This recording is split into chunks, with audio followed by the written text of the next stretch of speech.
నవరసంబులుకు నాట్య మయూరియై మూల శబ్దంబుల మోక్షహంస.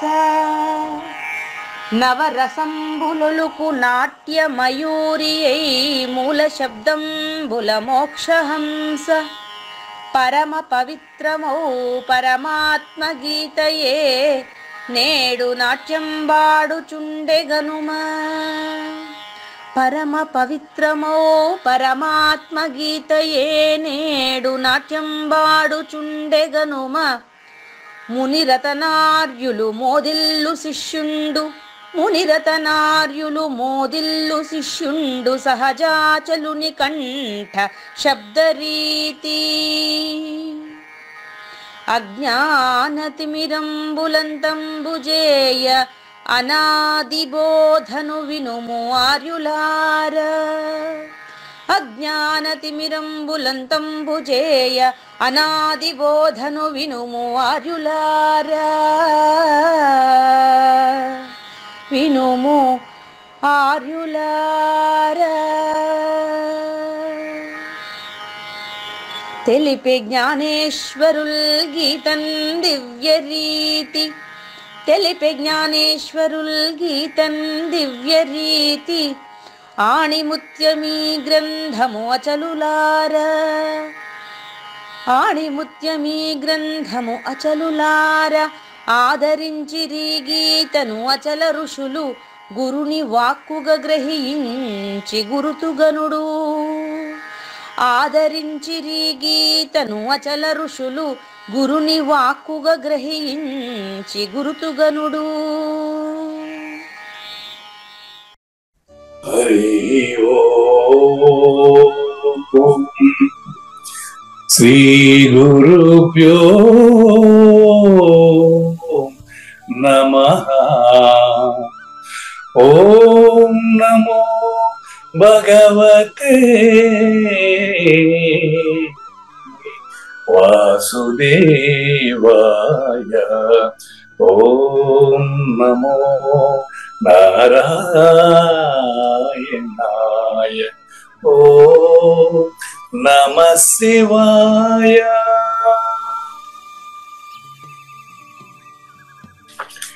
ఈ గీతా జ్ఞానయజ్ఞ కార్యక్రమం మొదలై నిన్నటికి 1054 రోజులైందండి. ఈ రోజు 1055 రోజు. ఈ గీతా జ్ఞానయజ్ఞ కార్యక్రమం సంకల్పించి నిర్వహిస్తున్న శ్రీ విద్యాసాగర్ గురువు గారికి, శ్రీ వెంకటేశ్వర గురువు గారికి శ్రోతలందరి తరపున ధన్యవాదాలు, వందనాలు. ఈనాటి కార్యక్రమంలో పాల్గొన్న ఆత్మస్వరూపులైన శ్రోతలందరికీ కైవల్యాసనం తరపున, అలాగే శ్రీ శివరామ దీక్షితుల వారి అచల యూట్యూబ్ ఛానల్ తరపున హృదయపూర్వక స్వాగతం, వందనాలు. గురుదేవులు సహజాచల రాజయోగి శ్రీ పూజారి వెంకటేశ్వర గురువు గారిని కార్యక్రమం ఆరంభించమని కోరుతున్నారు.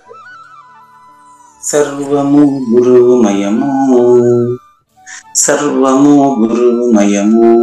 భవరోగ వైద్యుడతడని తెలియుము, సకల విద్యల నిలయము. దక్షిణామూర్తి అతడని తెలియుము.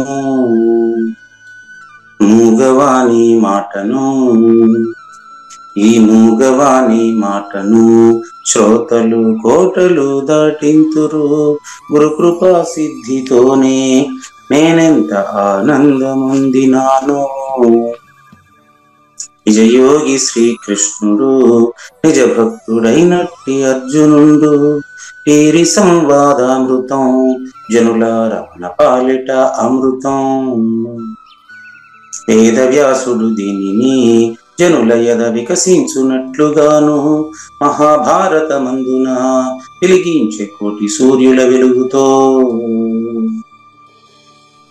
నిత్య సత్య శాశ్వతమైన పరిపూర్ణంలో లేఖనే జరుగుతున్నట్లుగా మనకు తెలియబడుతున్న పవిత్రమైన శ్రీమద్ భగవద్గీత జ్ఞానేశ్వరీయ జ్ఞానయజ్ఞంలో 18వ అధ్యాయంలో మోక్ష సారాంశాన్ని స్పష్టంగా తెలియజేసుకుంటూ మోక్ష సిద్ధి అనేది 7 ఎపిసోడ్లుగా చూసాం. నిన్న ఈరోజు ఈ రెండు కూడా సాక్షాత్తు అది కొత్తగా సిద్ధించేది కాదు, మోక్షమే. అది ఎలా ఉంది వింటున్న శ్రోత, నువ్వు మోక్ష స్వరూపుడే ఎలా అనేటువంటి దాన్ని ఈరోజు మరింత స్పష్టంగా తెలుసుకునేదానికి ముందుగా శ్రీకృష్ణ దేశికేంద్రుల 180వ కంద పద్యంతో శ్రోతలందరికీ సాదర స్వాగత సుమాంజలి.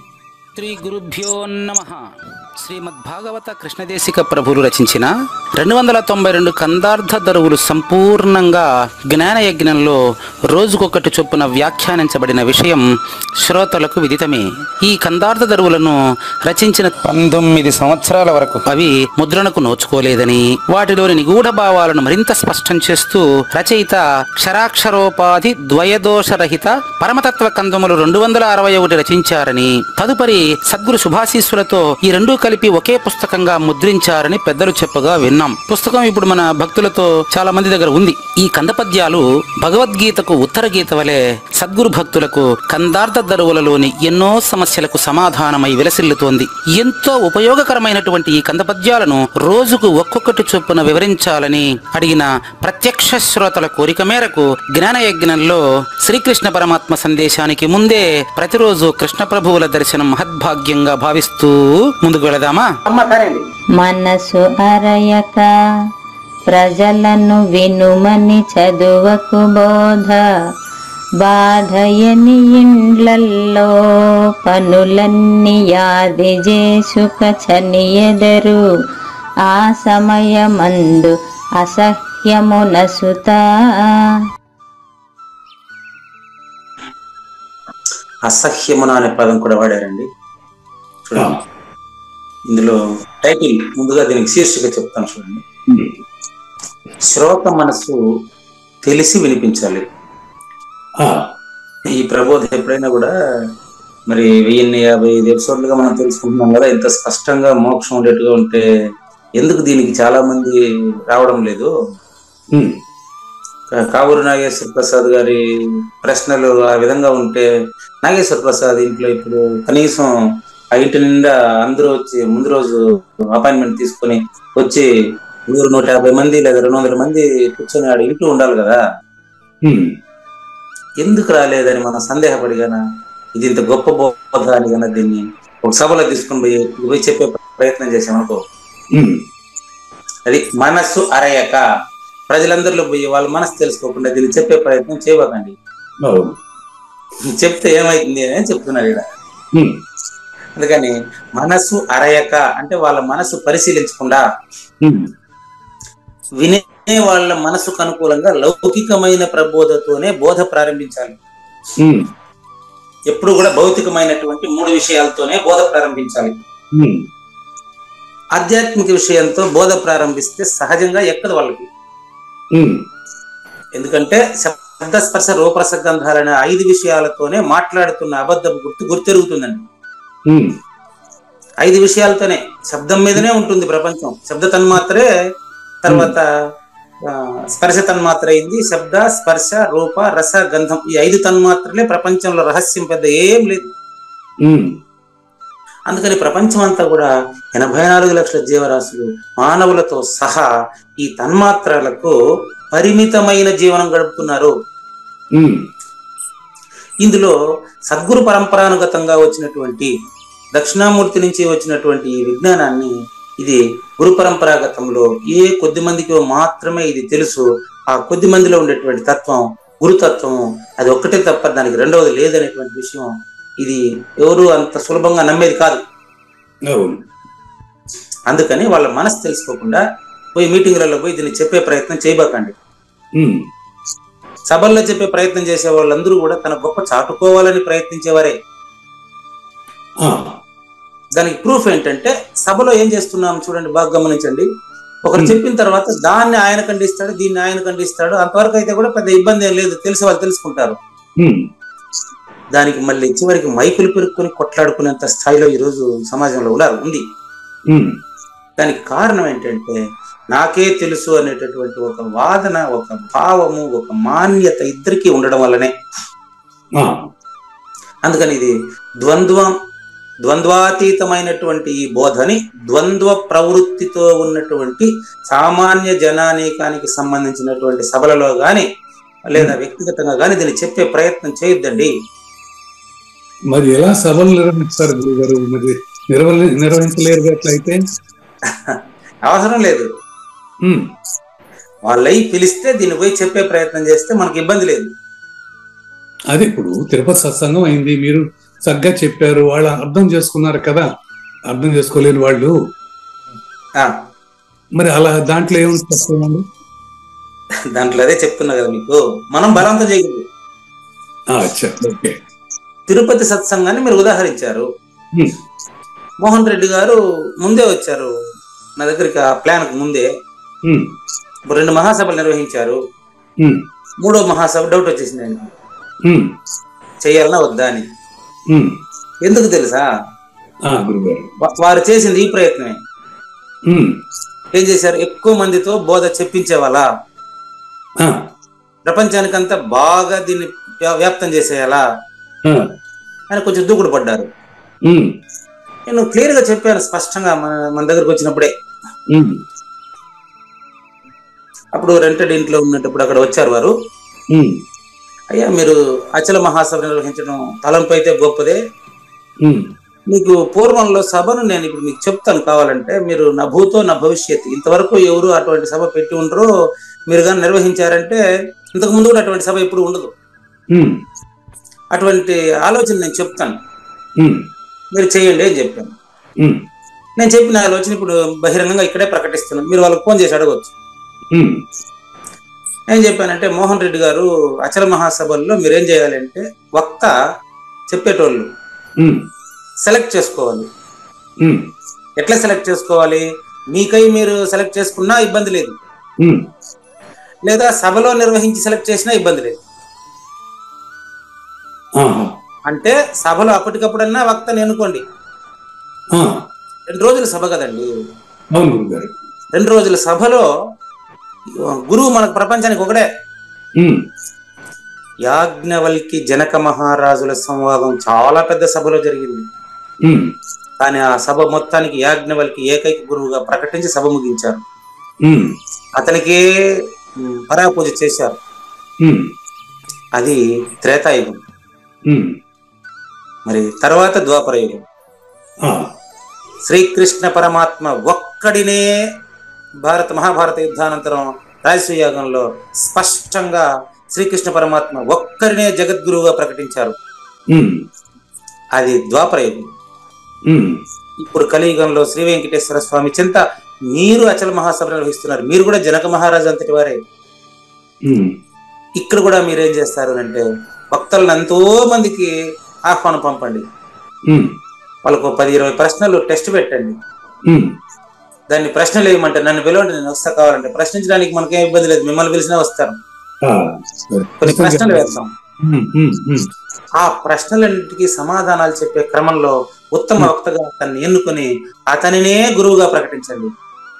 ఆ, ఆ ఒక్కరికే పరాపూజ చేయండి. ఉమ్, ఆయన అంటే మనం ఇప్పుడు అప్పుడు జరిగిందే చెప్తున్నాను. అది యాజ్ఞవల్కి ఇది త్రేతాయుగం, ఆ తర్వాత ద్వాపర యుగంలో శ్రీకృష్ణ పరమాత్మది ద్వాపర యుగం, ఇది కలియుగం. వాళ్ళిద్దరూ స్వరూపమే ఆయన అవుతాడు. ఎవరు? ఆ వక్త. అర్థమవుతుంది క్లియర్గా మీకు? అర్థమవుతుంది. కొంచెం దగ్గు వచ్చి చేశారు. పర్వాలేదు. ఆ శ్రీకృష్ణ పరమాత్మ స్వరూపమే, ఆ శ్రీరాముడి స్వరూపమే. ఆ శ్రీరాముడు మరి అక్కడ ఎందుకు? శ్రీరాముడు కదా త్రేతాయుగానికి నాయకుడు. ఆ, అక్కడ ఎందుకు మరి జనక మహారాజు, యాజ్ఞవల్కి, సుఖ మహర్షి వీళ్ళు ఎందుకు ఉన్నారని మీరు అడగొచ్చు. ఉమ్, ఉమ్, శ్రీ మహావిష్ణువే శ్రీరాముడుగా నడయాడినప్పటికీ ఆయన ఆ అవతారంలో మానవ రూపం, దైవం మానుష రూపేణ ఆచరణని చూపించడానికి వచ్చాడు. ఆ, అదే శ్రీరాముడే మరి అక్కడ ద్వాపర యుగంలో శ్రీకృష్ణుడుగా టీచింగ్ పర్పస్. ఉమ్, అక్కడ ఆ పర్పస్, ఇక్కడ ఈ పర్పస్. అది వాళ్ళ జన్మ గురువుని అచల మహాసభ తిరుపతిలో శ్రీ వెంకటేశ్వర స్వామి కలియుగ ప్రత్యక్ష దైవం చెంత పరిచయం బాగుంటది. ఇది నా ప్రపోజల్. ఇప్పుడు ఇది వింటా ఉండేటువంటి వాళ్ళలో వాళ్ళ బృందం ఉన్నారు. ఇప్పుడు వారికి అవసరం లేకపోవచ్చు, మోహన్ రెడ్డి గారికి బిజీగా ఉండొచ్చు. మోహన్ రెడ్డి గారి శిష్య బృందం అని అనుకుంటున్నటువంటి చాలా మంది ఇప్పుడు దీన్ని వింటున్నారు. ఒక రోజు తప్పకుండా వింటున్నారు. ఇప్పుడు నేను చెప్పిన మాటలు ఆ రోజు వచ్చిన బృందంలో ఉండే వాళ్ళు వింటున్నారు కాబట్టి వాళ్ళని తెలుసుకోవచ్చు. ఇది నేను ఆ రోజు పెట్టిన ప్రపోజల్. కానీ వారు ఏమన్నారంటే, అట్లా ఎక్కువ మంది దగ్గర మాట్లాడించాలన్నారు. దీనికి సీనియర్ అయితే అభయానందం గారితో ఒకసారి మాట్లాడి చూడంటే, వారు నా సభలో 20 మందిని మాట్లాడిస్తారు, నీకెందుకన్నా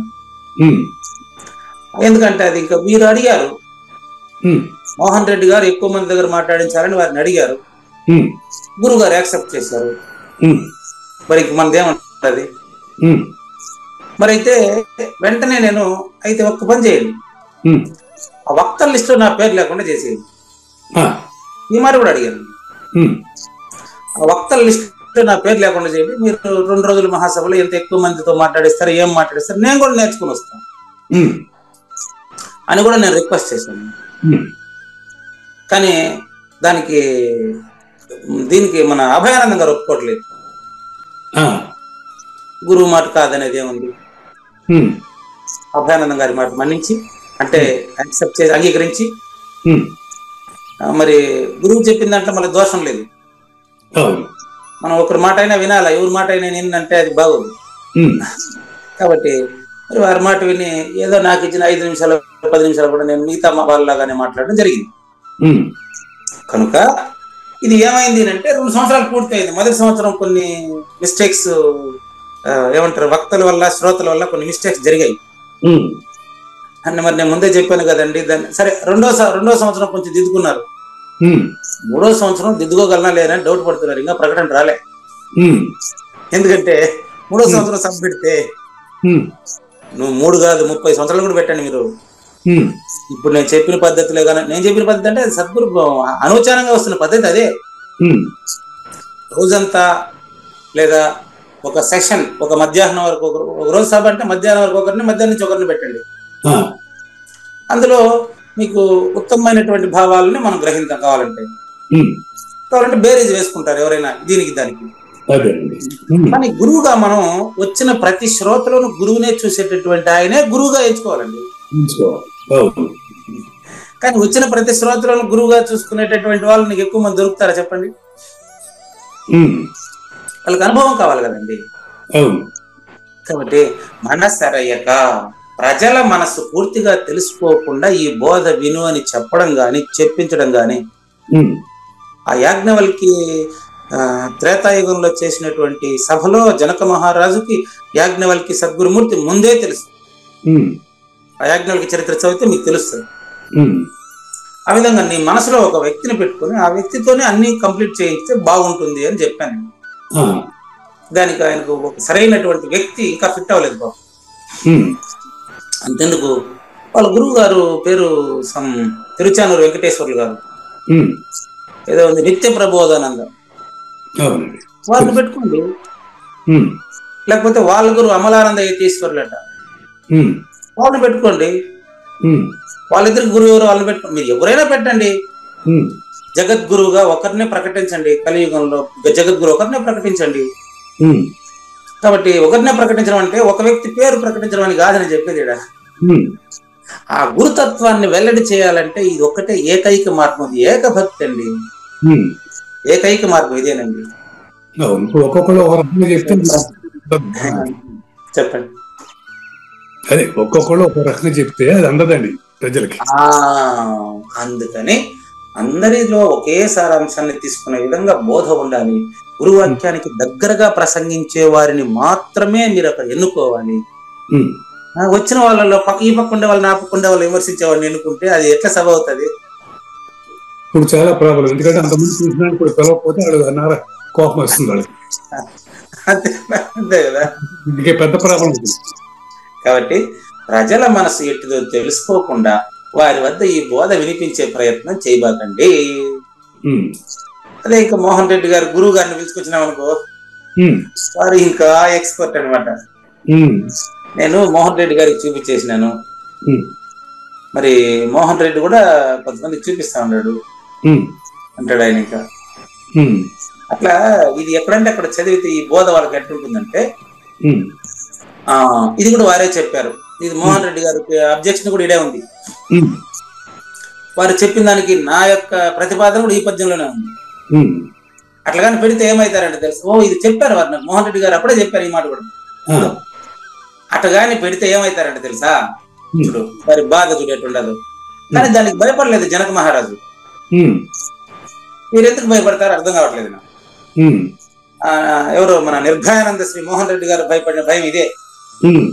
చూడండి కింద కృష్ణప్రభు చెప్పిందే, అదేంటంటే దా మా ఇంట్లో ఇన్ని పనులు వదులుకొని దూరం వస్తే నాకు మైకి ఉండేదానికి నేను వచ్చిందే అని లేచి కూడుస్తారంట వాళ్ళు. అప్పుడు సభలో ఎక్కువ మంది మిగలరు కదా అని ఆయన ప్రతిపాదన. అది అడిగారు నన్ను, మర్చిపోయా. ఇప్పుడు ఇక్కడ కృష్ణ ప్రభు చెప్తున్నారు. ఇప్పుడు ఏం చేస్తారంటే ఇండ్లలో పనులన్నీ యాది చేసుక, అది ఇక్కడ జరిగింది కదా. మొదటి మహాసభలో ఇక్కడ కూడా జరిగింది అది. ఆయన వచ్చింది మధ్యాహ్నం 12:30కు వచ్చినాడు, ఎందుకంటే భోజనం టైం. 12:30కు వచ్చినాడు, 1 గంటకి ఇంకా సభ అవలే, మధ్యాహ్నం వరకు సభ కూడా అవలే. వస్తానే అయ్యగారు వెళ్ళాలంటే ఆయన వెనకమ్మడి ఒప్పుకోక, ఇది సర్వాధ్యక్షుడుగా ఉండే మేక నిర్భయానంద దగ్గరికి వచ్చి 12:30కు వచ్చి అయ్యగారు వెళ్ళిపోవాలంటే ఎప్పుడు వచ్చినాడు? ఇప్పుడే వచ్చినాడు. ఇప్పుడే పోవాలంటే ఎందుకు వచ్చింది ఆయన అడిగి? ఎందుకు వచ్చింది తెలుసా ఈ పని? ఎక్కువ మంది వక్తలను ప్రకటించడం, ఆ వక్తల పేర్లు ఆయన పేరుంది కాబట్టి. అంటే ఈ యొక్క ప్లాన్ తో, ఈ సభతో ఆయనకి నా పేరుంది కదా. 12:30కు నా పేరుంది, నేను 1 గంటకు వెళ్ళిపోవాలా. కానీ ఇప్పుడు ఏం చేయిందంటే ఆయన టైమే, ఆయన 12:30కు ఆయన పేరుకు మాత్రం వస్తాడు. ఆయన వచ్చేటప్పటికి ట్రైన్ లో ట్రాఫిక్ లో కొంచెం లేట్ అయింది, ఆయన టైం కూడా 20 నిమిషాలు అయిపోయింది. ఆయన మాట్లాడాల్సిన పని లేదు, ఇంకా కొద్దిగా ట్రాఫిక్ లో లేట్ అయిపోయింది అంటే నన్ను పంపించేయండి. సరే వెళ్ళిపోవా. అదే పోతారండి, మీరు మర్యాద ఇవ్వాలి కదా. ఆ కవర పూలమాల శాలువాలతో ఇస్తే ఆయన వెళ్ళిపోతాడండి. ట్రైన్ మళ్ళీ 1 గంటగా 1:30కి ట్రైన్ అంట. ఇప్పుడు ఆయన ఎందుకు వచ్చినట్టు? చెప్పడానికి వచ్చాడా, వినడానికి వచ్చాడా, దేనికి వచ్చినట్టు? రెండు కాదే. ఈ గొర్రెల మందలకు ఈ మంద ఎక్కువైంది. అంటే కింద మన పెట్టాను, వాట్సాప్ చేశాను నాగేశ్వరరావు కూడాను. ఈరోజు ఇట్లా చెప్పడం వల్ల సభ ఏమైందంటే, చెప్పేటి వాళ్ళు స్టేజ్ నిండిపోతున్నారు. అవునండి. కింద అయినటువంటి వాళ్ళలో ఒకరే మిగులుతాడు, లాస్ట్ ఒకరే మిగులుతా. కాబట్టి దీన్ని రివర్స్ తిప్పాలండి. ఇప్పుడు చెప్పేవాడు పక్కాలు ఎవరు సమాచారం చెప్పి అతను పక్కన 20 మంది ఉన్నారు స్టేజ్ మీద, వాళ్ళేమి వినరు ఇతర మాట. అది పక్కన ఉండే వాళ్ళు వినరు, ఎదురుగా ఉన్నాడు విని విన్నట్టు ఉంటాడు. అంతే అంటే వాళ్ళే కొట్లాడుకుంటా ఉంటే ఇదేడికి చూస్తా ఉంటాడు. ఇది ఎప్పటికైనా సరే 2024 తర్వాత ఎప్పుడో ఒక రోజు జ్ఞానయజ్ఞ ప్రభావం వల్ల అక్కడ ఒకరే చెప్పి ఆ వేదిక మీద ఉండేది కింద ఉండే ఒకడు వేదిక పైకి వచ్చేటువంటి రోజులు కోసం మనం ఎదురు చూద్దాం. కాబట్టి వాడు ఏమంటాడంటే తెలుసా, వాడు కూడా పనులన్నీ యాది చేసుక. ఇంకో సభ ఉందండి అక్కడ, నాకు 2 గంటల కాడ ఇంకో సభ ఉండదండి. ఆ పక్కన లేరో షష్టి పుట్టంట, అదే ఒకటి. ఆ పక్కన ఇంకో సభ 2 గంటలకు ఉంది, ఆడ 3 గంటలకు ఇంకో సభ ఉంది. ఆడొకసారి ఆడ 500, ఆడ 1000, అది ఆయన కథ. కామర తంపరలుగా సభలు సమావేశాలు జరిగితే చెప్పాను. కాబట్టి అట్లా గుర్తు చేసుకుని సన్నిహితులు వెళ్ళిపోతాను. నేను ఊరికే పని లేని పని ఎట్టన్నట్టు చెప్తే మనం గొప్పల కోసం కానీ ఏదైనా ప్రయత్నం చేసినామంటే ఇన్నోటోడు ఉండడు. పనులు యాద చేసుకుని వెళ్ళిపోతాను. గురుగారు, ఇందాక మీరు 3 విషయాలతో ప్రారంభించాలన్నారు కదా, ఏంటి ఆ 3 విషయాలు? భౌతిక విషయాలు ఏంటండి? మొదట మీరు ఏదన్నా సభలో మాట్లాడేటప్పుడు 3 విషయాలతో అంటే ప్రారంభించాలి, ఆధ్యాత్మికంగా స్టార్ట్ చేయకూడదని అన్నారు కదా, అదేంటి? సభ ప్రారంభించేటప్పుడు వినేవాళ్ళు ఈ యొక్క అచల పరిపూర్ణ జ్ఞానం పూర్తిగా తెలిసిన వారుగా ఉండరు. ఎందుకంటే ఎక్కువ మంది గృహస్థులు ముందు భుక్తి తర్వాత ముక్తి కదా. ముందు భుక్తి, తన ఆహారాన్ని తన ఆవాసాన్ని తన బట్టలను తానే సంపాదనతో ప్రిపేర్ చేసుకున్నట్టుగా ముందు మనిషి ప్రయత్నం చేయాలి. అది క్రమం. ఆ క్రమంలో ఉండేటువంటి మనిషిని ఆధ్యాత్మికత వైపు తిప్పాలంటే మామూలు భౌతికమైన విషయాలతోనే మొదలు పెట్టాలి. సృష్టిలో 4 క్రమాలు ఉన్నాయి. ఇది వరుస క్రమం వచ్చి చెప్తాను చూడండి. పదార్థము నంబర్ 1, ప్రాణము నంబర్ 2, పదార్థం ఓకే, ప్రాణము నంబర్ 2, తర్వాత జీవి నంబర్ 3, జ్ఞానము నంబర్ 4. Okay okay. జ్ఞానంతో మొదలు పెడితే ఎవరు ఉంటారు? వినరు, అది లాస్ట్. అది పదార్థంతో మొదలు పెట్టాలి. ఎందుకంటే ముందు మనం పదార్థమే, తర్వాత మనకు ప్రాణం ఉన్నట్టు మనకు తెలిసింది. అవును. ఇంకొన్ని సంవత్సరాల తర్వాత నేను ఒక జీవి, 84 లక్షల జీవరాశుల్లో నేను కూడా ఒకడని మళ్ళీ తెలిసింది. ఈ మూడింట్లోనే ఉంటాడండి మనిషి, మిగతా జీవుల్లాగానే ఉంటాడండి. తనకు తానుగా జ్ఞానాభిలాష కలిగితేనే అతని గురువు చెప్పాలి. మిగతా వాళ్ళని చూసి, అటువంటి ప్రవర్తన చూసి తనకు తానుగా ప్రిపేర్ అయినటువంటి వాడికి మాత్రమే జ్ఞాన బోధ చేయాలి. వెరీ ఇంపార్టెంట్ అండి, చాలా ఇంపార్టెంట్ కదా. అదేదో మీరు అడగడం బట్టి అది చెప్పినది. మా గురువు గారు కూడా పక్కా పఠించేవాళ్ళు అండి వారు, చెప్పేవాళ్ళు కదా.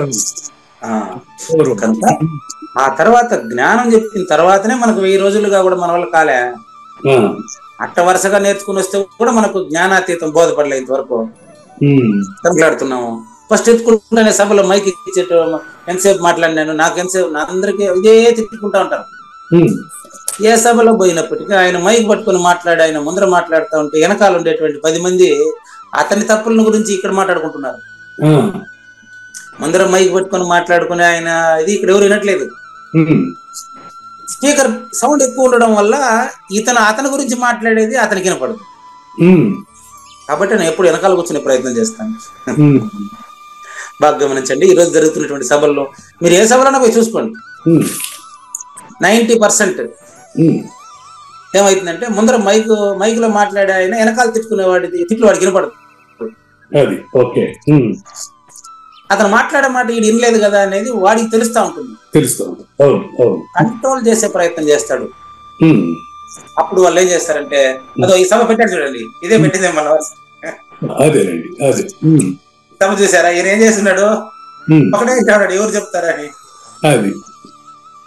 దీన్ని ఏమైతుందంటే ఇప్పుడు ఈ విధంగా ఉండేటప్పుడు ఎక్కువ మంది సేకరించిన సభలో ఇప్పుడు నేను చెప్పినట్టుంది, జనాలను ఎక్కువ వచ్చేట్టుగా ప్లాన్ చేసి భోజనాలు బాగా ఏర్పాటు చేసి ఎక్కువ మంది వస్తారు. మధ్యాహ్నం వరకు ఉంటారు దండిగా. ఆ మధ్యాహ్నం వరకు ఉండే వాళ్ళలో కూడా వినేటువంటి వాళ్ళు చాలా తక్కువ, చెప్తున్న వాళ్ళని విమర్శిస్తున్న వాళ్ళు ఎక్కువ. మధ్యాహ్నం నుంచి సభ ఇట్టేనండి, దాదాపుగా మీరు ఏ సభలో పోయినా మధ్యాహ్నం నుంచి ఇట్టే ఉంటుంది సభ. దీన్ని పెడితే దీన్ని చూసి అభయానందం గారు ఒక మాట అన్నారు మనం, అదేం తెలుసా, మీ పిచ్చి గాని మీ తప్పండి, అంతమంది చెబుతున్నారు నేను వింటున్నాడని మీరు అనుకుంటున్నారు, చాలా పెద్ద పొరపాటు అది. పైన బెడ్షీట్లు ఉన్నాయి, ఆ బెడ్షీట్లు వాళ్ళ ఇంట్లో నుంచి తెచ్చారట. కాబట్టి ఆయన ఎప్పుడెప్పుడు వీళ్ళు లేస్తే ఆ బెడ్షీట్లు ఇదిలే చెప్పుకుపోదామని కూర్చోన్నాడంట. ఆయన కూడా అది వినేదానికి రాలేదండి. నాకు కూడా తెలియదు, ఇది అభయానందం గారు చెప్పారు. ఇట్లాంటి సభ ఇది కొన్ని కనీసం వినేవాళ్ళు అంతమంది, చెప్పేవాళ్ళు ఒకరుగా ఉండాలండి. వినేవాళ్ళు ఒకరే ఉన్నారా? గురుగారు ఇక్కడ పదార్థం ప్రాణం జీవి గురించి వివరించగలరా? సంక్షిప్తంగా చెప్తాను, అంతే అంతే. ఓకే, వివరంగా నాగేశ్వర వీడియో పెడతాను, జస్ట్ అవగాహన పరిచయం చేస్తాను. పదార్థము అంటే ఇసుక, మట్టి, రాయి, ఇదంతా పదార్థం కదండి. ఓకే, అది పదార్థ స్థితి కిందకి వస్తుంది. అవును. ప్రాణస్థితి అంటే చెట్లు, మొక్కలు, ఇవన్నీ. అవునండి. పదార్థం వచ్చి కలవడం విడిపోవడం దాని గుణం. అవును. ఓకే.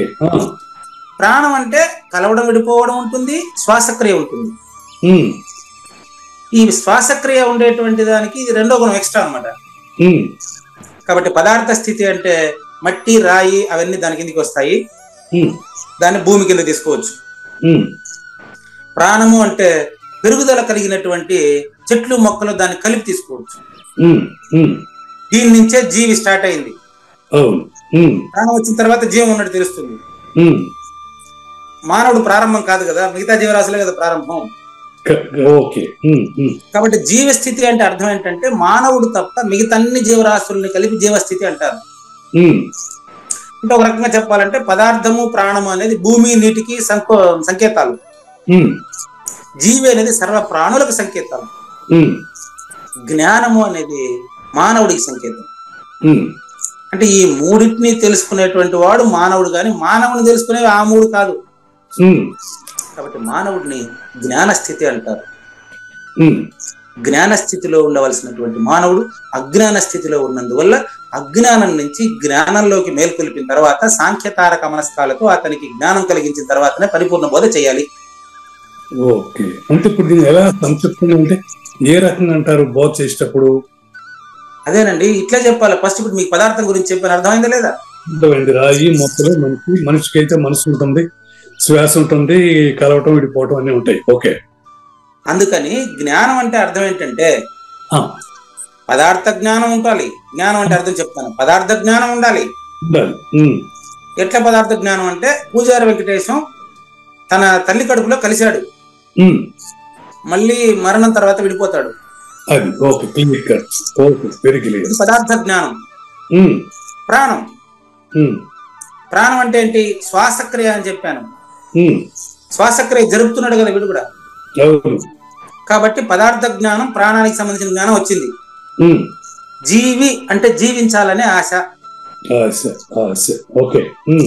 జీవించాలనే ఆశ ఇప్పుడు కలవడం విడిపోవడం పూజారి వెంకటేశానికి వర్తించింది.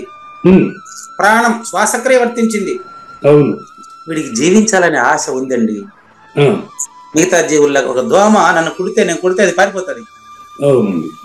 అంటే ఒక దోమ కూడా జీవించాలనే ఆశ ఉంది కదా దానికి. అదేవిధంగా పూజారి వెంకటేశ్వర కూడా జీవించాలనే ఆశ ఉన్నదండి. కాబట్టి ఈ మూడు కలిసి నాకు ఉన్నాయని తెలిసినటువంటి వాడు ఈ నేననేవాడు నాలుగో వాడేమో చెక్ చేస్తే లే, పూజారి వెంకటేశం అనే శరీరం పదార్థం, అందులో ఉండేదే ప్రాణం, అందులో ఉండేవాడే పూజారి వెంకటేశం అనే జీవుడు. ఈ మూటికి సంబంధించిన జ్ఞానమే జ్ఞానం. అయితే ఇక్కడ పదార్థం శాశ్వతం. పదార్థం శాశ్వతం. అబ్బే, మరి ఇప్పుడు అది కలవటం విడిపోవటం అనేది కానీ జన్మ మరణాలు దానికి ఎక్కడ ఉన్నాయి? ఒక రాయి ఉంది, జన్మ మరణం ఎక్కడ ఉంది దానికి? అయ్యయ్యో, ఇప్పుడు మీరు ఒక విషయం గుర్తు చేస్తా. మనం హైదరాబాద్ పోవాలని బస్సు ఎక్కినాం అనుకోండి, మీరు మధ్యలో దిగే ప్రయత్నం చేస్తున్నారు. మన టార్గెట్ హైదరాబాద్ అంటే మీరు హైదరాబాద్ దాకా ఏం మాట్లాడినప్పటికీ కింద దిగకూడదు. అట్లా మన టార్గెట్ 26 జ్ఞానాతీతం. మన టార్గెట్ జ్ఞానాతీతం మన టార్గెట్ అన్నప్పుడు మీరు అక్కడక్కడ దిగేయకూడదు. ఉదాహరణకి పదార్థంలో జనన మరణాలు ఎక్కడున్నాయంటే జనన మరణాల ప్రస్తావన ఇప్పుడు ఇక్కడ నేను తేలేదు ఇంకా. అది మీరు ఎత్తుకొని వచ్చేస్తారు అప్పుడప్పుడు. ఇందాక మరి గర్భంలో శిశువు తర్వాత మరణము అనేది చెప్పారు, అది రెండో దాని గురించి చెప్పారు, ప్రాణం గురించి చెప్పారు. అవునండి, మరణం తర్వాత అంటే ఆ పదాన్ని వాడానే. చూడండి, మరణం తర్వాత అంటే పదార్థం కలవడం విడిపోవడం ఎంతో, జనులంటున్నటువంటి మరణం కూడా కలిసినవి విడిపోవడమే. ఇప్పుడు ఒక చెట్టు పుట్టింది, పెరిగింది, మళ్ళీ భూమిలో కలిసిపోయింది కదా. ఇది మనిషి మనం అనుకుంటున్న వ్యవహారమే తప్ప ఈ జ్ఞానం దానికి ఉందా? మనిషికి మాత్రమే ఆ భ్రమ. అదేవిధంగా పదార్థ జ్ఞానం వెంకటేశానికే ఉంది, ప్రాణం కూడా శ్వాసక్రియ కూడా వాడికే ఉంది. ఈ శ్వాస వాడికి జనన మరణాలని అనిపించట్లేదండి. వాడికి బయట వీచే గాలికి పూజారి వెంకటేశంలో వీచే గాలికి తేడా కనపడదండి. అప్పుడు దాన్ని జనన మరణాలు అంటారా? కానీ పదం మాత్రం ఎందుకు వాడుతున్నాడు? అందుకనే కృష్ణ పరమాత్మ భగవద్గీత ప్రారంభిస్తూ గతాస్సు అగతాస్సుంశ్చ అంటాడు. శ్వాస ఆడుతున్న వాడికి శ్వాస ఆగిన వాడికి తేడా చూడని వాడు పండితుడు రాస్తున్నాడు. శ్వాస గురుగారు చెప్పండి. శ్వాసక్రియ జరుగుతున్న వాడికి, శ్వాసక్రియ ఆగిన వాడికి తేడా చూడని వాడు పండితుడు. భగవద్గీత దీంతోనే ప్రారంభించింది మీకు. ఇది 2వ అధ్యాయం 11వ శ్లోకం. అశోచ్యాన్ అన్వశోచస్వాన్ ప్రజ్ఞావాదాంశ భాష. జనన మరణాలు కల్పించుకొని ఏడుస్తాండావు, పెద్దగా తెలివైనలాగా మాట్లాడుతాండావు. నిజంగా తెలివి ఉండేటువంటి వాడు, నిజంగా జ్ఞానం ఉండేటువంటి, జ్ఞానాతీత జ్ఞానం ఉండేవాడు అని అర్థం వాడు పండితుడు అంటే. మరి చూసేది ఏంటండి? వాడు చూసేది ఏంటి? శ్వాస జరిగేవాడిది ఆగేవాడిలో తేడా చూడనవాడు ఏం చూస్తాడు? వాడే ఉంటాడు అంతటా చూసేదానికి. వాడు అక్కడ పూజారి వెంకటేశంగా ఉండడు. ఇంకా చూడటానికి ఏముంది అక్కడ? ఏం లేదు. అదే కదా చెప్తా ఉండేది, ఏం లేదనే కదా చెప్తా ఉండేది పరిపూర్ణ బోధన. మొదటి మంత్రం ఏం చెప్పండి? ఈ ఉత్తబట్ట బోల్లో ఏమీ లేదండి. మరి అదే కదా చెప్పిండేది ముందు కూడా మీకు గురువు గారు అదే కదా చెప్పింది. దాన్ని మాత్రం వదిలేసి మీకు అన్ని మాట్లాడితేట ఈ ఉత్తబట్ట బయలు అంటే అది మాత్రమే ఉంది, అది తెలిసిన వాడు అదే అయినాడు, పదార్థానికి ప్రాణానికి జీవికి పరిమితం కాడు. ఈ జ్ఞానము దానికంటే వేరుగా లేదు, జ్ఞానము పదార్థము ఒకటే, తెలివి శరీరము ఒకటే. నేను పెట్టాను కదా వాట్సాప్, చదవలే మీరు? అంటే చూడలేదు గురుగారు, యాక్చువల్లీ నేను బయటకు వెళ్ళాను, మా బ్రదర్ వస్తే. పర్వాలేదు. ఉన్న మరణాల గురించి తెలియజెప్పేవాడు మరి రెండింటికి చూసినట్టే కదా, ద్వంద్వాన్ని చూసినట్టే కదా? కాదండి, అది నాగేశ్వర ప్రసాద్ ద్వంద్వాన్ని చూస్తా ఉండేది. ద్వంద్వాన్ని చూసేది నాగేశ్వర ప్రసాద్ అండి. కరెక్టే. ద్వంద్వం అంటే అర్థం ఏంటి? తాను కాకుండా రెండోది కదా. మరి ద్వంద్వాతీతుడు తాను కాకుండా రెండోది ఎట్లా చూస్తాడు? ఆ చూపు రావాలంటే మనం ఎదగాల ప్రయత్నం చేయాలి కదా. కానీ మరి అతను చేసేది ఏమిటి గురువు గారు? తను దాన్ని చూసుకుంటే సరిపోతుందా? ఎట్ట చూడాలనేది చూపు ఏర్పాటు చేస్తారు కదా గురువు గారు. మీకు అందుకనే కదా గురువు గారు మంత్రం వెళ్ళేదని చెప్పారు.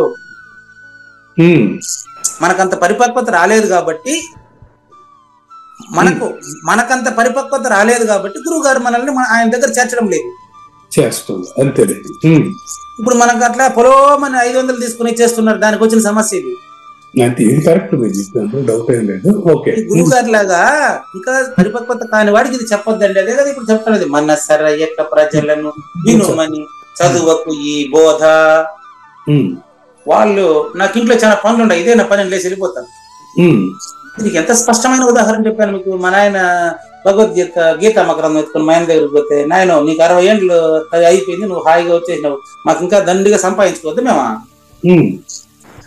మీకు నాకు కూడా 60 అయితే అప్పుడు రా నాయన నా దగ్గరికి అని చెప్పి మా ఆయన చెప్పినాడు అని చెప్పలే మీకు.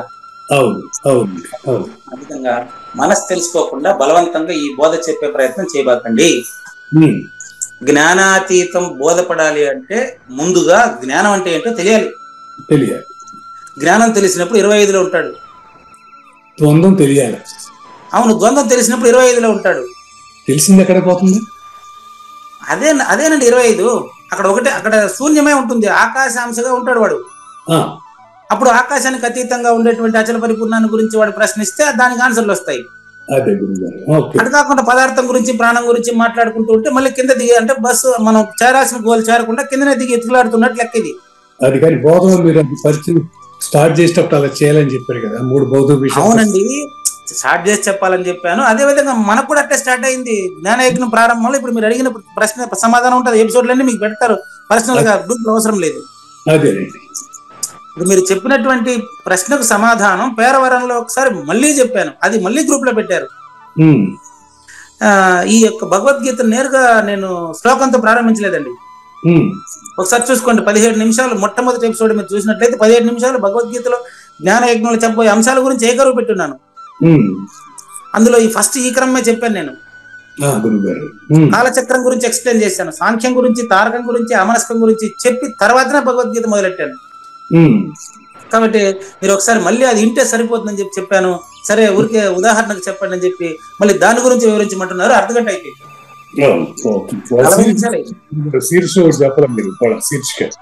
ఏమండి శీర్షిక చెప్పలేదా ఈరోజా? ఈ రోజు శీర్షిక చెప్పలేదు అంటున్నారు. చెప్పలేదు మా నాయనే. అయితే మీరు మళ్ళీ ఒకసారి ఈ ఎపిసోడ్ ని విని చూడండి క్లాస్ అయిన తర్వాత.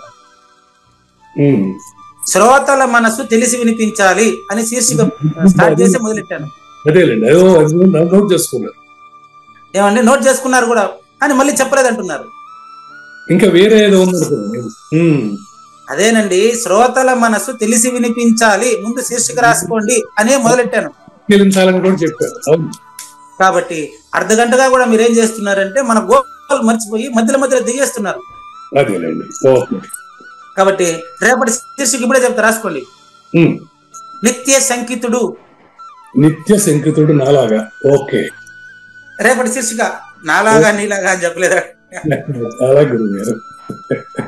ఓకేనా? ఓకే. అదే విధంగా ఈరోజు మనం మన సరయక, ఇప్పుడు మనసు పూర్తిగా మరి జ్ఞానయజ్ఞం పైన పెట్టి వింటుండే ప్రత్యక్ష శ్రోత చాలా సేపటికి ఎదురు చూస్తున్నారు 1055 ఎపిసోడ్ల 2వ భాగం గురించి. అటువంటి వారందరి కోసం నాతో సహా మరి 1055 ఎపిసోడ్ 2వ భాగం ఇంక 20 నిమిషాలే మిగిలింది. చూడండి. అసక్త బుద్ధి సర్వత్ర జితాత్మా విగత స్పృహ నైష్కర్మ్య సిద్ధిం పరమాం సన్యాసేనాధిగచ్చతి. ఇది శ్లోకం. మోక్ష సిద్ధి గురించి 7 ఎపిసోడ్లు పూర్తయింది. నిన్న మోక్షం అనే టాపిక్ స్టార్ట్ అయింది.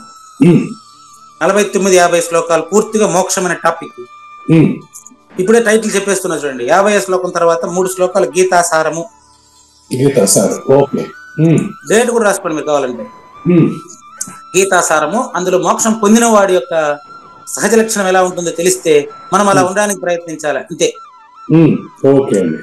కాబట్టి ఈ యొక్క సర్వత్రా అసక్త బుద్ధితో ఉండేటువంటి ప్రపంచానికి అతీతుడు జితాత్ముడు. ఇది ఈ టాపిక్, ఈ శ్లోకంలో సారాంశం అండి. మరి తాను ఎలా ఉంటాడు నిన్న చివరిగా ఏం చెప్పాను అక్కడి నుంచి మొదలు పెడతాను. నిన్న మూల అవిద్య పూర్తిగా నాశనమైనందువల్ల అతను ఏకైకుడు, అంటే ఏకభక్తుడు అతను మాత్రమే ఉన్నాడు, రెండవది లేదని అతనికే తెలిసిపోయింది. ఆ పురుషుడు స్వయంగా జ్ఞాన స్వరూపుడు కాదు, జ్ఞేయ స్వరూపుడు. ఇక్కడ జ్ఞేయము అంటే అర్థం చాలాసార్లు చెప్పాను మీకు. జ్ఞాత, జ్ఞానము, జ్ఞేయంలో త్రిపుటిలో జ్ఞేయం కాదు కాదు కాదు.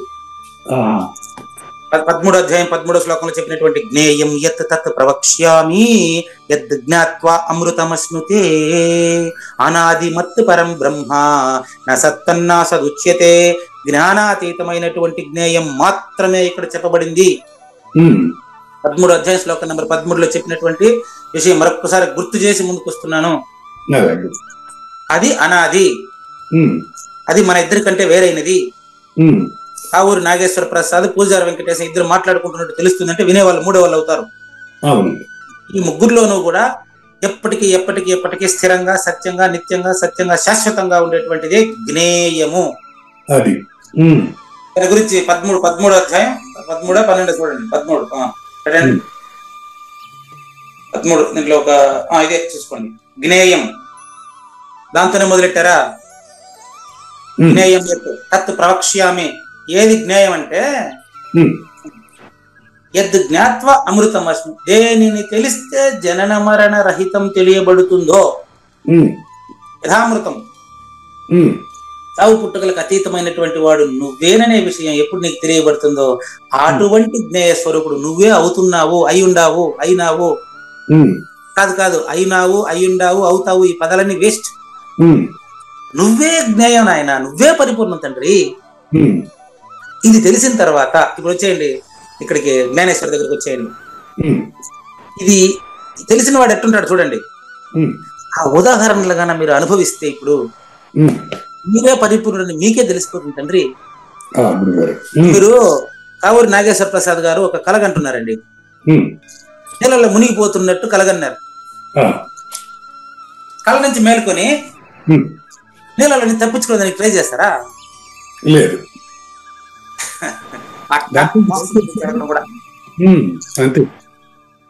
నీళ్ళల్లో మునిగిపోతున్నట్టు కలగంటున్నటువంటి మీరు మేలుకొని నీళ్ళ నుంచి బయటకు వచ్చేదానికి ట్రై చేస్తారేమే? బయటకు వస్తే దానికి ప్రయత్నించేది ఏముంటుంది ఏమండి? కళ్ళ నుంచి బయటకు వస్తే అదేనండి, కళ్ళలో నీళ్ళలో మునిగిపోతున్నారు. అవును. అందులో నుంచి నీళ్ళలో నుంచి బయట రావడానికి ప్రయత్నిస్తారా? నేను కళ్ళ నుంచి బయటకు వస్తే కదా, అందువల్ల. ఏమండి? కళ్ళలో నుంచి బయటకు వస్తాను. అవునండి, కళ్ళలో నుంచి బయటకు వచ్చినారు అంటే అర్థం ఏంటంటే జనన మరణాలు అనే భ్రాంతి నుంచి బయటకు వచ్చినారు అని ఇక్కడ లక్ష్యార్థం. అప్పుడు నాకేం బోధపడలేదండి, ఇంకా నేను జ్ఞాన సంపాదన చేసుకోవాలి, ఇంకా నాకు మళ్ళీ మీరు జీవస్థితి ప్రాణస్థితి గురించి మళ్ళీ ఇంకొకసారి చెప్పండి అంటే మనం కళ్ళ ఉన్నట్టు. ఆ దుస్వప్నం అంతా అంతం పొందింది. ఇప్పుడు కళలో ఎప్పుడైతే నీళ్ళల్లో లేనని తెలిసింది కదా, మేలుకున్న వెంటనే అవును గురువాక్యంతో నువ్వు మేలుకుంటే కూడా నేను జనన మరణ రహితుడిని అని నీకే తెలిసిపోతాను. అప్పుడు మీరు జ్ఞాత, జ్ఞానము, జ్ఞేయము అనేటువంటి త్రిపుటిలో ఉండేదానికి వీల్లేదు. ఇంకా మీరు త్రిపుటికి అతీతుడని, ఆత్మాతీతం కేవలాత్మ, దేహో నాస్తి కదాచన, అస్తి నాస్తి కో వేద, నిర్ణయో నాస్తి సర్వదా. కేవల జ్ఞాన స్వరూపుడు అవుతున్నారండి మీరు. కేవల జ్ఞాన స్వరూపుడు అవుతున్నారు. గమనించండి. ఇంకా పైకి తీయండి. ఇప్పుడు నాగేశ్వరరావు గారు ముందుకు అట్టే పెట్టుకున్నాం. ఇంకా తీయండి, పైకి తీయండి. ఈ జ్ఞానేశ్వర భగవద్గీతను ఇంకా పైకి తీయండి. చూడండి, వీరశ్రేష్ఠుడమైనటువంటి ఓ కావూరి నాగేశ్వర ప్రసాద్ గారు చూడండి, ఇంకా పైకి తీయండి. అదే అది కేవలము జ్ఞాన స్వరూపుడే అగును మీరు. ఓ వీరశ్రేష్ఠుడు అక్కడి నుంచి వెళ్ళి చదువుకోండి. ఓ వీరశ్రేష్ఠుడు అయిన కావూరి నాగేశ్వర ప్రసాద్ గారు మరో చిన్న ఉదాహరణ చూడండి. అది ఇప్పుడు అద్దంలో బొమ్మ, ఇంకా సింపుల్ గా మీకు అద్దంలో బొమ్మ కనిపిస్తుందండి. మీ బొమ్మ అద్దంలో కనిపిస్తుంది. నేను చూపిస్తా అద్దం. నేను అద్దాన్ని పక్కకు తీసేసా, కనపడదు. అంతేనా కాదా? తిరిగి నేను అద్దం ముందుకు వస్తే కనపడుతుంది. ఏమండి, తిరిగి నేను అద్దం ముందుకు వస్తేనే కనపడుతుంది అది ప్రతిబింబం. అదే, మీరు అద్దం ముందుకు రానక్కర్లేదు. నేను అద్దం తెచ్చి మీ ముందర పెడితే తీసేస్తే కనపడదు. తీసేస్తే కనపడదు కదా. అద్దము కనపడదు, అద్దంలో బొమ్మ కనపడదు. అవును, బాగా గమనించండి. అద్దాన్ని తీసేస్తే అద్దంలో బొమ్మ కనపడదు అనేది పక్కన పెట్టండి, అద్దం కూడా కనపడదు. ఓకే గురుగారు. దేహికి పరిపూర్ణ బోధ తెలిసిన తర్వాత దేహం ఎట్ట కనిపిస్తుంది అని అడుగుతా ఉండ. సూచన చూడండి. విశ్వం దర్పణ దృశ్యమాన నగరీ తుల్యం. ఆ దర్పణం ఏది? నిజాంతర్గతం. విశ్వం దర్పణ దృశ్యమాన నగరీ తుల్యం నిజాంతర్గతం. ఎక్కడెట్టొస్తుంది? ఇంతకుముందు కల్లో చెప్పినట్టే. కల్లో నువ్వు నీళ్ళల్లో మునిగి చనిపోతూ ఉన్నట్టుగా కలగని మేలుకుంటే నీళ్ళల్లో నుంచి బయటపడడానికి ప్రయత్నించవు కదా. అయ్యా, నాగేశ్వర ప్రసాద్ అనేటువంటి మానసిక కళలో నుంచి నువ్వు బయటకు వస్తే నాకు మోక్షం కావాలని అడగవు కదా. అవును అవును, ఇదే టైటిల్ రేపు. అట్లా ఇంతవరకు కనపడుతున్న ప్రతిబింబం కనపడదంటున్నారే తప్ప అద్దం కూడా కనపడుతుంది. అద్దం కూడా కనపడదు. అట్లా అట్టి సమయంలో కేవలము మీరు మాత్రం మిగిలి ఉంటారు. నువ్వు పరిపూర్ణుడు. ఆయన అజ్ఞానం మాత్రం నాశనం అయిందా? జ్ఞానం కూడా నాశనం అయిందా? జ్ఞానం కూడా. అప్పుడు నువ్వు జ్ఞానాతీతుడు అవుతావు తండ్రి. అప్పుడు నీ పేర్లు చెప్తున్నారు. ఇప్పుడు చూడటానికి ఏం అర్థం లేనప్పుడు జ్ఞానాతీతుడు ఎట్ట అవుతాడు? ఇటు జ్ఞానం దానికోసం ఎతుకులాడటం మొదలెడతాడు. ఎతుకులాడడం మొదలెట్టేవాడు ఇంకా ఉదాహరణలోనే ఉన్నాడని అర్థం అండి. అతనికి సద్గురు సూచన బోధపడలేదు అని అర్థం అండి. అది మీరు ప్రూఫ్ చూడండి మీరే. నువ్వు కేవలం క్రియాహీన చైతన్యంవి అంటే ఈజ్ దేర్, పరిపూర్ణము is there, there is no activity. అటు రాశారు చూసుకోండి. క్రియాహీన చైతన్యము మాత్రమే మిగిలి ఉండును. నో అటు చెప్పకూడదు. వేరే దారి లేదు ఆయనకి. నా దగ్గర వ్యాఖ్యాత చెప్పాలి, దీన్ని ఎక్స్ప్లెయిన్ చేయాలి. క్రియాహీన చైతన్యం మాత్రం మిగిలి ఉంటుంది కాదు. ఇప్పుడు ఇంట్లో నుంచి నేను బయటకు వస్తే ఇల్లు మిగిలి ఉంటుంది అన్నట్టుగా అయిపోతుంది అది. ఇంట్లో నుంచి నేను బయటకు వస్తే ఇంట్లో ఏమీ మిగలలేదు అన్నట్టుగా అది లెక్క. ఇది రివర్స్ అర్థం చేసుకోవాలి. ఇది సద్గురువుకి మాత్రమే అర్థం, సత్శిష్యుడికి మాత్రమే ఇది సూచన, అందరికీ కాదు. జ్ఞానం ఇప్పుడు అద్దం తీస్తే అద్దము బొమ్మ రెండు కనపడదని చెప్తే మీరేం చేసినారు? అద్దం వెనకాల పోవాలంటున్నారు. అద్దం కోసం ఎదుర్కొంటాం కదా. మీరు అద్దం దగ్గర ఉండబాకండి. అద్దం నీ మనసే తండ్రి. నీ మనసు నుంచి కదా ప్రపంచాన్ని చూస్తున్నావు. నీ మనసు నాగేశ్వర ప్రసాద్కు బాగా అంకితం చేసినవే. నాగేశ్వర ప్రసాద్ని ఆ మనసుతో కలిపి కాల్చి పక్కన పెట్టి పరిపూర్ణుడుగా చూడండి. బాగా పరిపూర్ణుడుగా గమనించండి. ఆకాశం ఇప్పుడు చచ్చిపోతుందే. చిన్న సందేహం, కల్లో నన్ను చేర్చింది ఎవరు? కల్లోంచి బయటికి తెచ్చింది ఎవరు? ఏ చైతన్యం తెచ్చింది అంటారు? ఏమండి, నన్ను కలలో చేర్చింది ఎవరు? నన్ను కల్లోంచి బయటికి తెచ్చింది ఎవరు? బ్రహ్మ. ఎవరు? ఏ బ్రహ్మ? ఎవరికి బ్రహ్మ?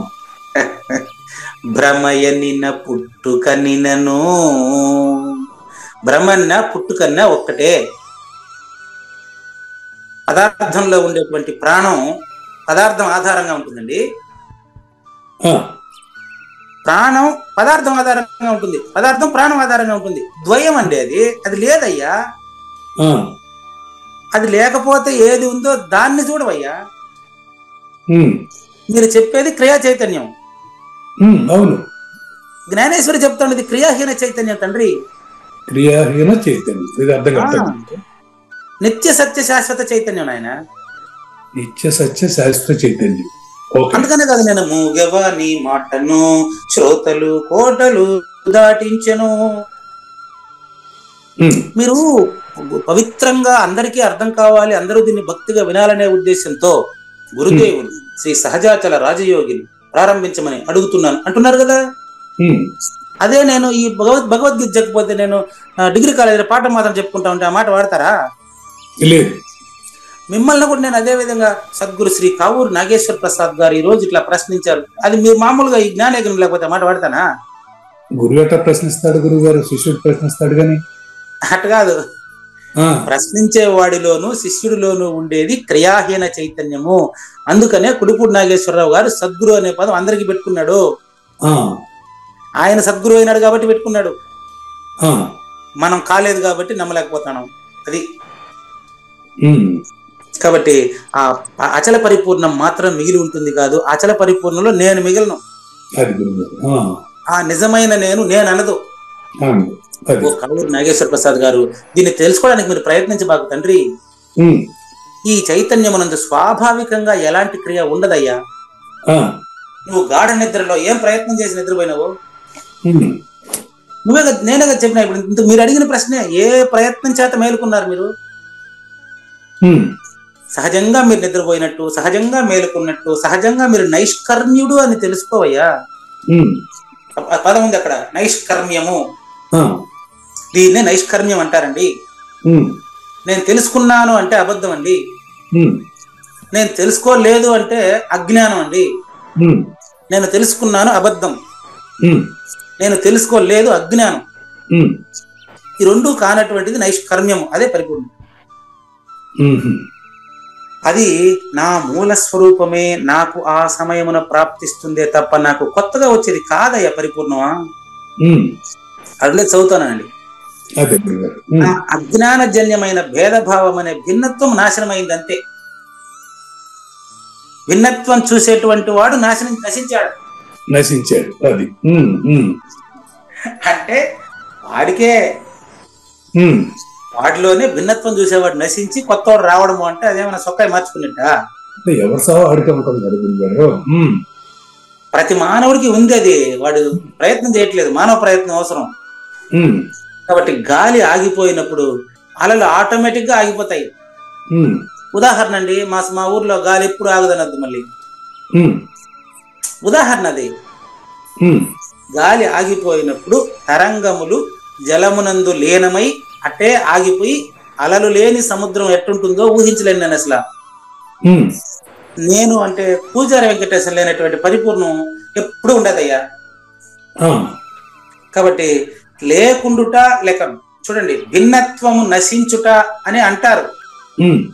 అది పరిపూర్ణం జనించిందా అదంతా చెప్పేది నా వల్ల కాదు, నాకు తెలియదు. దీని నైష్కర్మ్య సిద్ధి అని జ్ఞానేశ్వరి ప్రతిపాదన చేశాను. నైష్కర్మ సిద్ధి. ఓకే. అందుకనే మీకు మోక్షం సిద్ధించడం కాదు, అది నువ్వు మోక్ష స్వరూపుడిని తెలుసుకునే తరుణం ఇది. ఇంతవరకు మీ అంతటి కుశాగ్ర బుద్ధితో ప్రశ్నించిన వారు అర్జునుడు కూడా వచ్చి ఉండవు ఇట్లాంటి క్వశ్చన్. కాబట్టి చూడు, సిద్ధులన్నింటా గొప్ప సిద్ధి ఏదంటే ఇదే. కావూరి నాగేశ్వర ప్రసాద్ అడిగే ప్రశ్నలకు సమాధానంలో ఎంతమందికైనా సిద్ధిస్తుంది అచల పరిపూర్ణం. గురుగారు, మన మరణం ఉందనుకుంటేనే కదా మనం నేను పుట్టలేదని నిర్ధారణ చేసుకుంటున్నాం. ఇది ఎట్లా? అది కాంట్రాడిక్టరీ కాదు? కాదండి, అది కావూరి నాగేశ్వర ప్రసాద్ కాంట్రాడిక్టరీ, మీకు కాదండి, పరిపూర్ణుడికి కాదు. నేను పుట్టలేదనే మాట ఎందుకు వచ్చింది? మరణం ఉంది కనుక. నేను చెప్పలేదు మీకు, నేను పుట్టలేదని నేను చెప్పలే, నువ్వు పుట్టలేదని చెప్పా.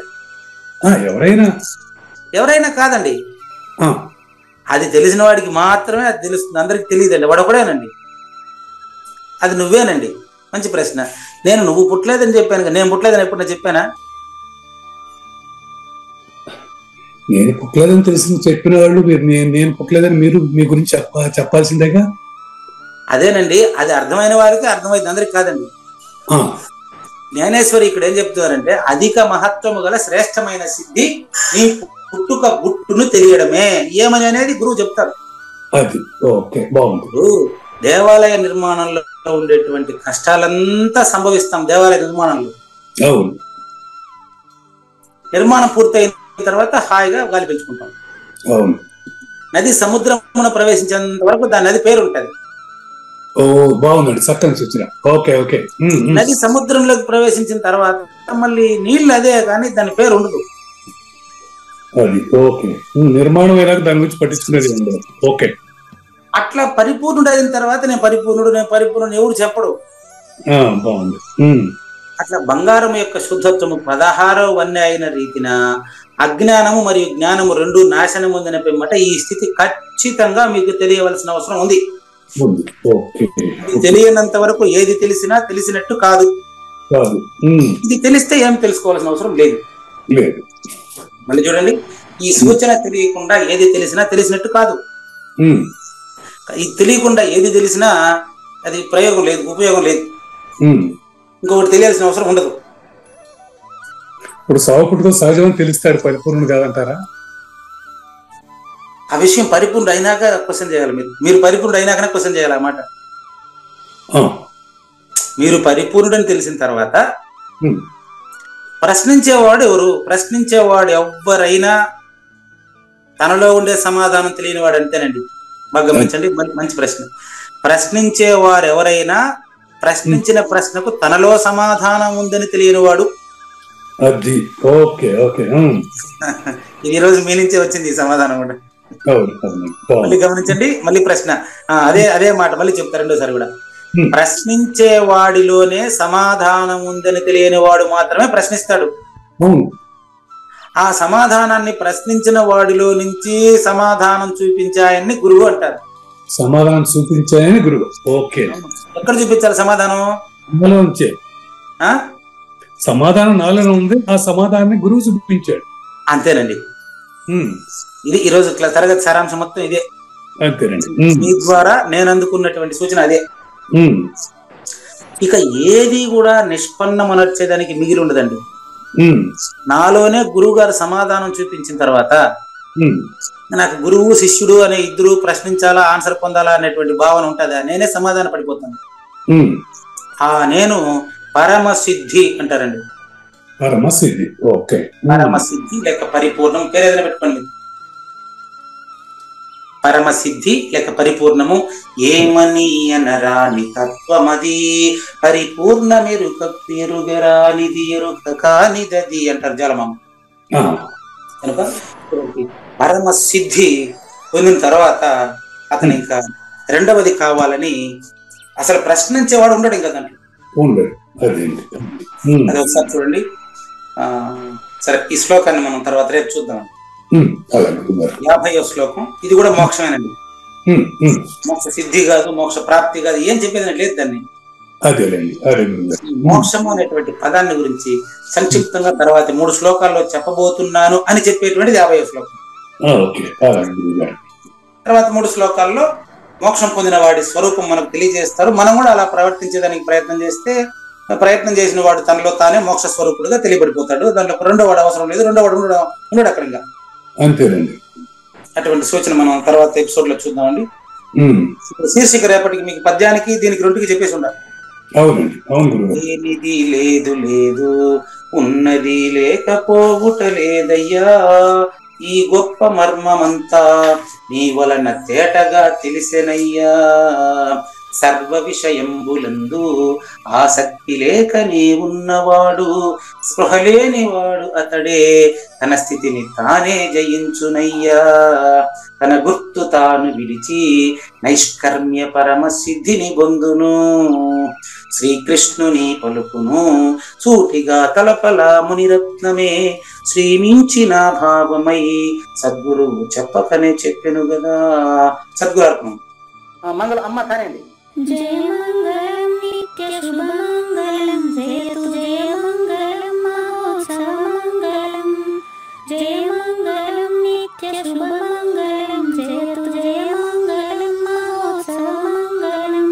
శ్రీమించునచలంబు సూచించినటువంటి దక్షిణామూర్తికి దండమిడుతూ శ్రీమించునచలంబు సూచించినటువంటి దక్షిణామూర్తికి దండమిడుతూ శ్రీ మహావిష్ణువు సూర్య భగవానుడు యాజ్ఞవల్కి జనకరాజ ఋషికి జయమంగళం నిత్య శుభమంగళం జయతు జయమంగళం మహోత్సవమంగళం. అయం వ్యర్థ బాహ్యకోపి న భవతి అనే సుఖయోగి సాంది పరుసుల వరుస అయం వ్యర్థ బాహ్యకోపి న భవతి అనే సుఖయోగి సాంది పరుసుల వరుస దీనినే శ్రీకృష్ణ పరమాత్మ వద్దనే ఎరిగరిగిన ఉద్ధవార్జునులకు జయమంగళం నిత్య శుభమంగళం జయతు జయమంగళం మహోత్సవమంగళం. శ్రీ అల్లమా ప్రభు బసవేశ్వరుండును బ్రహ్మానంద రామానంద స్వామి శ్రీ అల్లమా ప్రభు బసవేశ్వరుండును బ్రహ్మానంద రామానంద స్వామి నవరసాలు లిఖించు నాట్యమయూరిగా గీతను మలచిన జ్ఞానేశ్వరులకు జయమంగళం నిత్య శుభమంగళం జయతు జయమంగళం మహోత్సవమంగళం. కబీరు దాసుడు సహజానంద గురుడు రామావధూతయు రాజితముగా కబీరు దాసుడు సహజానంద గురుడు రామావధూతయు రాజితముగా అంబికా శివయోగి శ్రీవేమన నిరంజన వెంకయ్య తిరువెంగళార్యులకును జయమంగళం నిత్య శుభమంగళం జయతు జయమంగళం మహోత్సవమంగళం. శ్రీ బృహద్వాశిష్ట సిద్ధాంతమును చేసి జనన మరణ భ్రాంతి జడుపు బాపి శ్రీ బృహద్వాశిష్ట సిద్ధాంతమును చేసి జనన మరణ భ్రాంతి జడుపు బాపి అచల సాంప్రదాయమవనిలో నెలకొలిపి అందించినట్టి శివరాములకును జయమంగళం నిత్య శుభమంగళం జయతు జయమంగళం మహోత్సవమంగళం. మెప్పైన బోధల తిప్పలు బాపిన అప్పయ్య మంత్రియు అచల గురులు మెప్పైన బోధల తిప్పలు బాపిన అప్పయ్య మంత్రియు అచల గురులు పరశురామ సీతారామ స్వామి ప్రభులు నరసింహయోగి గురువర్యులకును జయమంగళం నిత్య శుభమంగళం జయతు జయమంగళం మహోత్సవమంగళం. కంద కందార్థముల నందించి బృందముకు రంది పాపిన కృష్ణ ప్రభువునకును కంద కందార్థముల నందించి బృందముకు రంది బాపిన కృష్ణ ప్రభువునకును పలుకులా కందనిది పరబయలు ఇది అని పలికిన ఫీల్కాన లక్ష్మణునకు జయమంగళం నిత్య శుభమంగళం జయతు జయమంగళం మహోత్సవమంగళం. ఫీల్కాన లక్ష్మణుల ప్రియ శిష్యవర్యుండు అవధూతయని పేరావనియందు ఫీల్కాన లక్ష్మణుల ప్రియ శిష్యవర్యుండు అవధూతయని పేరావనియందు పాఠాలు నేర్పించి పీఠాలు ఏర్పరచి శంఖబాపిన వెంకటేశ్వర వధూతకు జయమంగళం నిత్య శుభమంగళం జయతు జయమంగళం మహోత్సవమంగళం. బట్టబయలున ఎరుక పుట్టనే లేదని బాలాజీ సింగు ఈ కీలు తెలిపే బట్టబయలున ఎరుక పుట్టనే లేదని బాలాజీ సింగు ఈ కీలు తెలిపే మూలమూలేనట్టు ఎరుకేమి లేదని తెలియజెప్పిన మునిరత్నమార్యులకును జయమంగళం నిత్య శుభమంగళం జయతు జయమంగళం మహోత్సవమంగళం. నరస్వప్నము వంటి సురస్వప్నమిది అని పరిపూర్ణ దర్శినిని ప్రకటపరచి నరస్వప్నము వంటి సురస్వప్నమిది అని పరిపూర్ణ దర్శినిని ప్రకటపరచి సహజాచల రాజయోగి సద్గురు కృపచ సాంప్రదాయక గురుల సరసన జేరే జయమంగళం నిత్యశుభమంగళం జయతు జయమంగళం మహోత్సవమంగళం. నిష్కల్మషానంద నిజ గురుని శిష్యుండు లింగమూర్తి లిపిని పొందుపరచి. నిష్కల్మషానంద నిజ గురుని శిష్యుండు లింగమూర్తి లిపిని పొందుపరచి. కార్వేటి నగరము పురవాసుడైనట్టి పూజారి వెంకటేశునకంకితం విధి. జయమంగళం నిత్యశుభమంగళం జయతు జయమంగళం మహోత్సవమంగళం. జయమంగళం నిత్యశుభమంగళం జయతు జయమంగళం మహోత్సవమంగళం. జై సద్గురు ప్రభు మహారాజ్ కి జై. జై గురుదేవ్ అండి. శ్రోతందరి తరపున వెంకటేశ్వర గురు గారు ధన్యవాదాలు చెప్తూ శాంతి మంత్రం. పూర్ణమదః పూర్ణమిదం పూర్ణాత్ పూర్ణముదచ్యతే పూర్ణస్య పూర్ణమాదాయ పూర్ణమేవావశిష్యతే. ఓం తత్సత్. ఓం శాంతి శాంతి శాంతి. హరి ఓం. న తద్భాసయతే సూర్యో న శశాంకో న పావకః యద్గత్వా న నివర్తంతే తద్ధామ పరమం మమ.